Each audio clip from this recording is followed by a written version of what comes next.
জায়গা জমি বা ফ্ল্যাট বাড়ি হাউস রেজিস্ট্রেশন নিয়ে অনেকের অনেক কনফিউশন থাকে বা তারা ভাবে যে কীভাবে তারা তাদের জায়গা জমিকে রেজিস্ট্রেশন করবে। দেখুন, আমাদের পশ্চিমবঙ্গে জায়গা জমি বা ফ্ল্যাট বাড়ি এগুলো সবাইকে প্রপার্টি রেজিস্ট্রেশন বলে আমরা চিনি।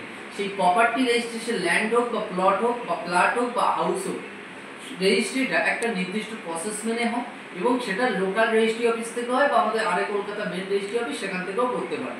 সেই প্রপার্টি রেজিস্ট্রিটা আপনি বিক্রি হলে সেল ডিড, কেউ কাউকে দান করছে গিফট ডিড, বা কেউ কাউকে ইচ্ছাপত্র প্রকাশ করছে যাকে আমরা উইল বলছি, বা কেউ কাউকে পাওয়ার দিচ্ছে পাওয়ার অফ অ্যাটর্নি, বা কেউ কাউকে তার জায়গাটাকে ডেভেলপমেন্ট করার জন্য দিচ্ছে ডেভেলপমেন্ট পাওয়ার অফ অ্যাটর্নি, বা কেউ জায়গা কিনছেন বা ফ্ল্যাট কিনছেন বা বাড়ি কিনছেন তার জন্য সেল ডিড। তো এই যে বা একটা জায়গায় 2-4 জন মালিক আছে, সেক্ষেত্রে সেটাকে যদি কার জায়গা কোনটা সেটাকে যদি মেনশন করতে চান সেক্ষেত্রে একটা পার্টিশন ডিড। তো এই যে টোটাল রেজিস্ট্রিটা কিন্তু রেজিস্ট্রি অফিস থেকে হয়। সেই রেজিস্ট্রি অফিস কি একটা আপনাদের লোকালে আর একটা বললাম আরে কলকাতা মেন রেজিস্ট্রি অফিসে। তো সেই রেজিস্ট্রি করতে গেলে কি ডকুমেন্টস লাগবে? তো রেজিস্ট্রি করতে গেলে কেওয়াইসি লাগছে, কাদের লাগছে? যে যে পার্টিগুলোস থাকছে, বোথ পার্টি, সেলার বা বায়ার, ডোনার বা ডোনি, বা যার যার জায়গা আছে তাদের। তো সেই জিনিসগুলো লাগছে বা কে কাকে পাওয়ার দিচ্ছে। তো প্রত্যেকে বোথ পার্টি এখানে তাদের কেওয়াইসি, প্যান, আধার, ভোটার লাগছে, আর জায়গার ডিটেলসটা লাগছে বা পিপিএস মাদার ডিডটা লাগছে বা পর্চা লাগছে। তো এই জিনিসগুলো নিয়ে আপনাকে একটা ডিড ড্রাফটিং করে নিতে হচ্ছে। সেটা সেল ডিড হোক, সেল ড্রাফটিং গিফট ডিড হলে গিফট ডিড, পার্টিশন ডিড হলে পার্টিশন ডিড, পাওয়ার হলে পাওয়ার, উইল হলে উইল, সেটাকে ড্রাফট করে নিতে হচ্ছে।